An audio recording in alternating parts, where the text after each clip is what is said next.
Hey, welcome back everybody. It's Knight42 with the reality hits of the week from July 22nd to July 29th.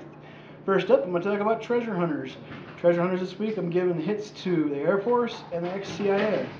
The Air Force because they actually eliminated the Fogels in the last minute, and it was pure ironic justice that the Fogels got eliminated in a church. So nice. If I figured the equivalent of smiting.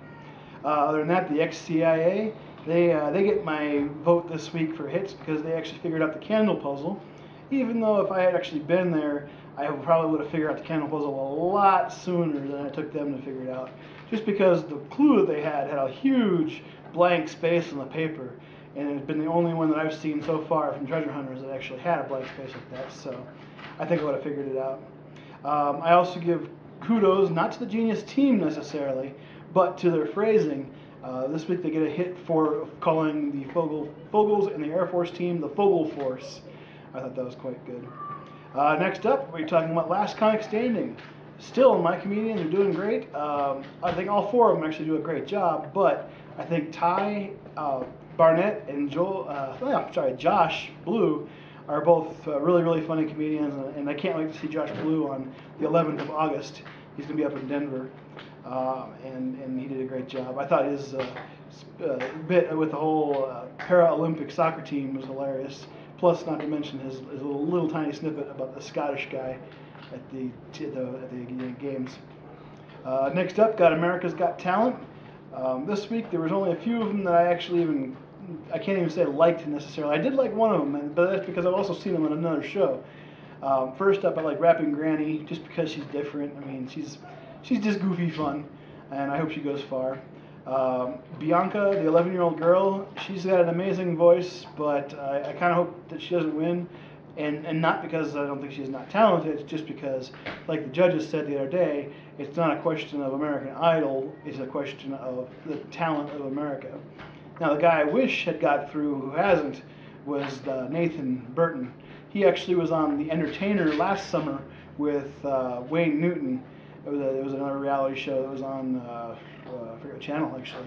I think that wasn't E, but anyhow, it was on one of those channels, and he did a great job then, and it looks like he stepped it up. I mean, his magic is pretty, I think his magic is his professional level, so I hope he gets through in a wild card. Next up, the new show, So You Want to Be a Superhero, or Who Wants to Be a Superhero, I'm sorry. For those of you who haven't seen this show, watch it. It's funny as hell. The kudos, the hits that I give out this week are to Fat Mama, just because, I mean, come on, a superhero named Fat Mama who gets her powers from donuts? Okay, that's good enough for me. And then, more than that, Major Victory. He's the guy that wears the red suit with the black underwear on the outside. Oh my God, he's so funny. And that and the fact that he was one of the few that actually not only saved the girl, but saved her with a little panache. You know, said, jump in my arms and I'll bring you and save you.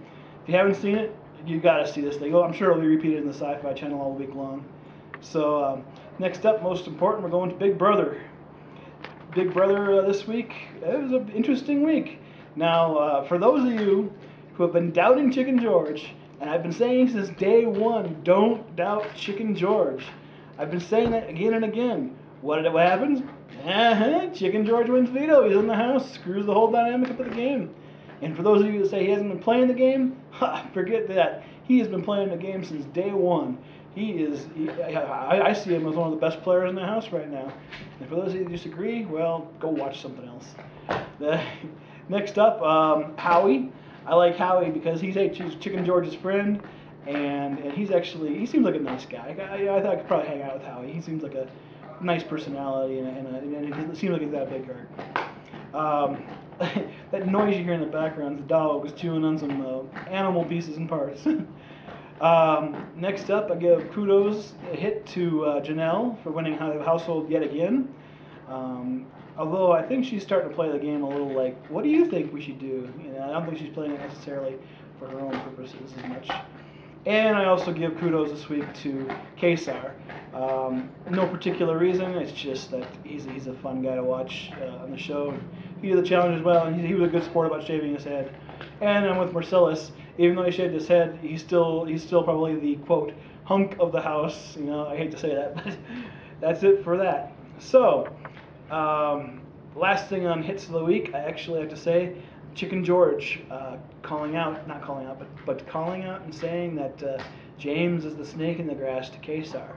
I think that there's some truth to the pre-show alliances that have been talked about with James, Will, and Boogie, and I think that's one of the reasons that James was so upset when George won. So that's it for the hits of the week this week. You can go ahead and check me out at MySpace at myspace.com/Knight42. That's with a K.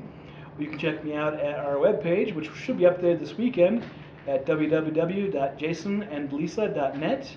And lastly, you can check me out at my regular postings at thefandom.com. That's FARTHEFANDOM.com, where some of my regular buddies like Country Girl, Tina, and Mia Baby hang out.